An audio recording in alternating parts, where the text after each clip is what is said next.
आप देख रहे हैं जन अदालत समाचार। जनता की बात, जनता के साथ, जन अदालत।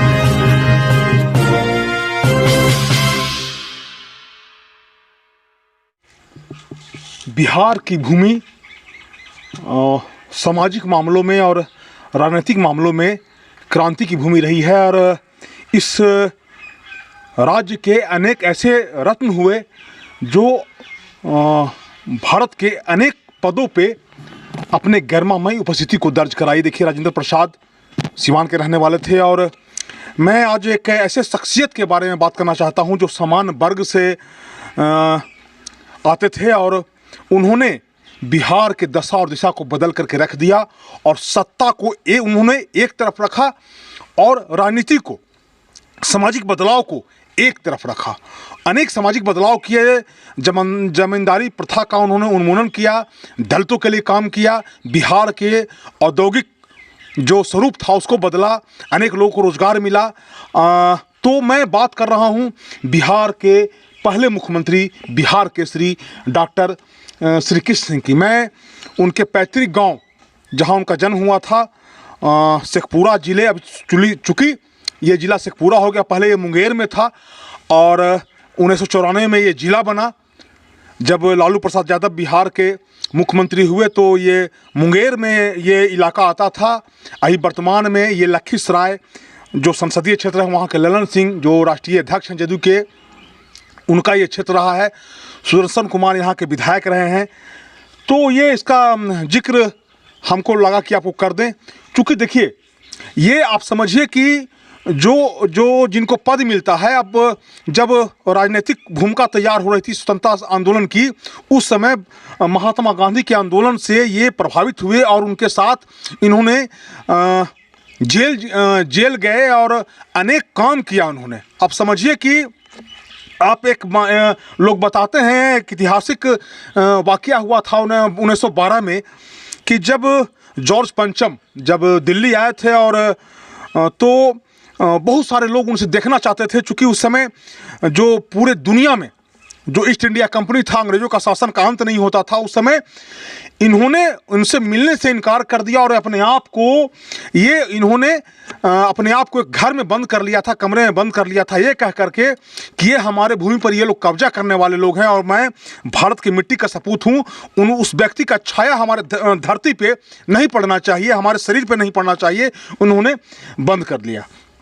और ये 1946 में जब मुख्यमंत्री बने तो 1946 से लेकर के 1961 तक ये लगातार मुख्यमंत्री रहे आजीवन, जब तक जीवित रहे और इन्होंने अनेक सामाजिक बदलाव किया। देखिए अभी सामाजिक न्याय का जो बात होता है, वो सामाजिक न्याय क्या होता है कि जब छुआछूत जाति धर्म के आधार पर लोगों को मंदिर में जब प्रवेश नहीं था तो इन्होंने दलितों का प्रवेश कराया था। पूरे देश और दुनिया में जो 12 ज्योतिर्लिंग है बाबा बैद्यनाथ का, उसमें एक धाम है देवघर बाबा धाम।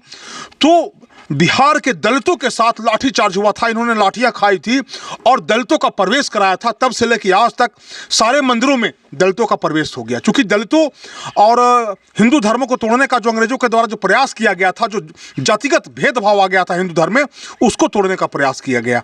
अभी के तो नेताओं के द्वारा आपने देखा कि कैसे अलग अलग समाज के लोगों को जातिगत आधार में बांट दिया गया है। अब सोचिए कि जिस वर्ग से अभी ये आते हैं वो उनका बिहार में 2 से 2.5% आबादी बिहार सरकार ने बताया है प्रतिशत में।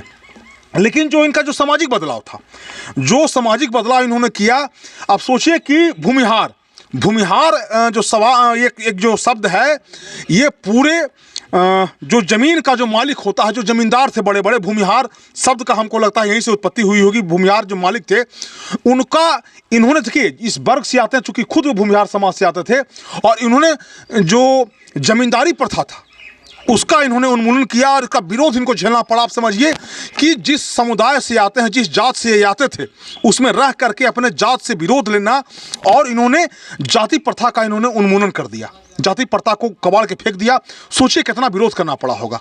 दलितों का इन्होंने प्रवेश करवाया वो बाबा धाम के मंदिर में। उसके अलावा जो संयुक्त बिहार था, क्योंकि उस समय जो मुख्यमंत्री का पद हुआ करता था वो पद प्रधानमंत्री कहा जाता था। प्रधानमंत्री किसी राज्य के तो जो संयुक्त राज्य था, उड़ीसा, पश्चिम बंगाल और बिहार, अभी अब तो उड़ीसा अलग हो गया, झारखंड अलग हो गया, अलग अलग राज्य, ये अलग अलग राज्य के लोग अलग अलग राज्य में बट गया। तो जो संयुक्त था, आपने देखा जो HCL रांची का कारखाना हो, या बड़ा बड़ा जो उद्योग हो रांची में लगा हुआ है, या बिहार में जो रिफाइनरी है बरौनी में, तेल शोधक कारखाना है, राजेंद्र नगर का जो ऐतिहासिक पुल है, जो आपका बेगूसराय, जो रामधारी सिंह दिनकर राष्ट्र कवि से जोड़ता है, मोकामा जो राजेंद्र पुल है, अद्भुत निर्माण हुआ था उसमें, ऊपर से रेलगाड़ी और ये सड़क, ये दोनों एक साथ होता है। ये अद्भुत चीज जो इन्होंने किया था। ये अब सोचिए कि आज के जो नेताओं के द्वारा जो जाति में बांटा जा रहा, धर्म में बांटा जा रहा है, तो ये आप सोचिए उस व्यक्ति के दिमाग में, इनके दिमाग में, ये मैं कोई अतिशयोक्ति नहीं कर रहा हूं, इस समय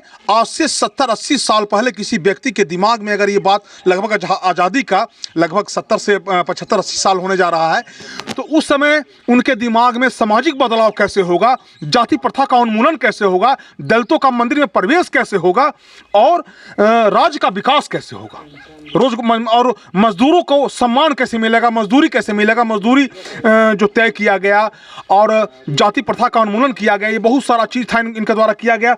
देखिए, ये चूंकि ये यहाँ मैं इनके जन्मभूमि स्थान में हूँ, और हमको लगा कि इनके बारे में आपको बताना चाहिए। चूंकि मैं लखीसराय आया था रिपोर्टिंग करने, उसी रास्ते से मैं आ रहा हूँ, तो हमको लगा कि चूंकि अब जो इनका परिवार है, चूंकि इनके जीवन काल में जब इनके लड़के स्वराज बाबू, जिनको बंदी शंकर सिंह के नाम से जाना जाता था, जब लोग गए कि भाई उनको टिकट दे दीजिए, तो इन्होंने कहा था कि अगर हमारे बेटा के लिए आप लोग विधायक बनाने का मांग कीजिएगा, तो हम मुख्यमंत्री के पद से इस्तीफा दे देंगे और हम उसमें नहीं रहेंगे।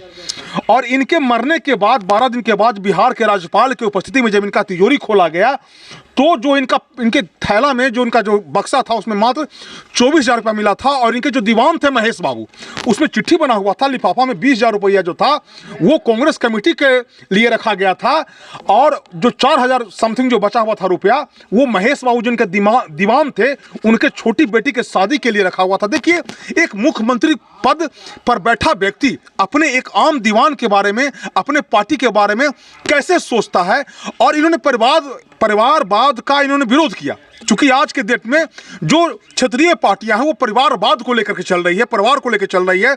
उनका ये सोच होता है कि कैसे परिवार हमारे बाद हमारा परिवार ही, हमारा बेटा ही मुख्यमंत्री बने, हमारे पार्टी का करता धरता हमारा बेटा ही बने। इसका इन्होंने विरोध किया। अपने जीवन काल में इन्होंने कहा था कि हमने चर्चा किया कि इन्होंने कहा कि अगर हमारे बेटा के लिए, स्वराज बाबू के लिए, बंदी शंकर सिंह के लिए टिकट का मांग कीजिएगा, विधायक बनाने का मांग कीजिएगा, हम मुख्यमंत्री के पद से इस्तीफा दे देंगे। तो इन्होंने परिवारवाद का विरोध किया। एक सवर्ण समाज से रहते हुए सोचिए कितना विरोध इनको झेलना पड़ा होगा भूमियारों समाज का। ये चूंकि गांव में है और इनका परिवार लोग सब बाहर में, जहां तक इनके बेटे बाद में मंत्री बने और चंद्रशेखर के सरकार में। तो ये प्रतिमा का अनावरण जो है उस समय चंद्रशेखर के द्वारा किया गया था, 1984 में किया गया था। 1887 में इनका जन्म हुआ था और निधन 31/1/1961। आजीवन ये मुख्यमंत्री पद के रहे। चूंकि इनके बारे में अगर कहा जाए तो कि लंबा पार्ट वाइज वीडियो बन सकता है, बड़ा समाचार बन सकता है, लेकिन हमको लगा कि जो आज सामाजिक परिवेश है, जिस वर्ग में लोगों को बांट दिया गया है, और ये जिस वर्ग से आते हैं, जिस समुदाय से आते हैं, इनकी आबादी अब सरकार ने सीमित कर दिया है अब। और ये चीज़ समाज के लिए कितना घातक है जो सरकार के द्वारा जो बांटा जा रहा, किया जा रहा है। तो ये जिस वर्ग से आते हैं, जिस समुदाय से आते हैं, उस समय आज से 70 से 80 साल पहले इन्होंने सामाजिक न्याय किया था, दलितों के लिए काम किया था, बिहार के मजदूरों के लिए काम किया था। बिहार मेरा कैसे उन्नति करेगा, कैसे कल कारखाना लगेगा, कैसे पुल बनेगा, कैसे यातायात का ये होगा, साधन होगा, और कैसे परिवारवाद का विरोध होगा। और इन्होंने सत्ता को और सामाजिक सेवा को इन्होंने अलग अलग करके रखा, और ये आजीवन बेदाग मुख्यमंत्री रहे, और कभी कोई करप्शन का कोई चार्ज नहीं रहा। तो हम फिर से इनके चरणों में अपने आप को नमन करते हैं, वंदन करते हैं। और अब यहाँ जो मुंशी मैनेजर सारे लोग रहते हैं, देख रेख में रहते हैं, लेकिन उनके परिवार, चूँकि परिवार जो है यहाँ है। क्या नाम हुआ सर आपका? राजेश कुमार। राजेश जी, ये बताइए कि क्या रिश्ता था इनका? ये बाबा हुए। हाँ। जैसे ये 5 भाई थे। हाँ। तो बड़े भाई देवकी नंदन बाबू थे। हाँ। जो मुख्तार थे मुंगेर में। हाँ। और ये चौथे में आते हैं। हाँ। दो भाई बीच में हो गए, रामकिशन बाबू और राम गोपी बाबू, और उसके बाद ये श्री बाबू। हाँ। एक छोटे भाई भी थे। हाँ। तो 5 भाई थे। जिसका 3 गो का वंश चला। हाँ।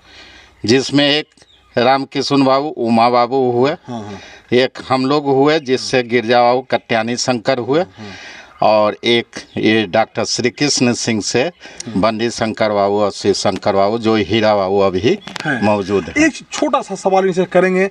अब देखिए, चूंकि वो उस समय इन्होंने दलितों के लिए काम किया, मजदूरों के लिए काम किया, स्वराज के लिए काम किया और सामाजिक सेवा इन्होंने किया। हाँ, ये देवघर मंदिर में जो महादलित लोग कहलाते थे उनको प्रवेश करके ये जल चढ़ाने का काम किया था। अच्छा, ये बताइए कि चूंकि अब जो सरकार ने बांट दिया, अब भूमिहार समाज को, सवर्णों को एकदम 2% में रखा है, एकदम रखा है, और तो अब जो इनका कृतित्व व्यक्ति जो अच्छा किया हुआ था, तो उस समय अभी आप लोग कैसा सरकार के जो किया जा रहा है, कैसा आपको लगता है?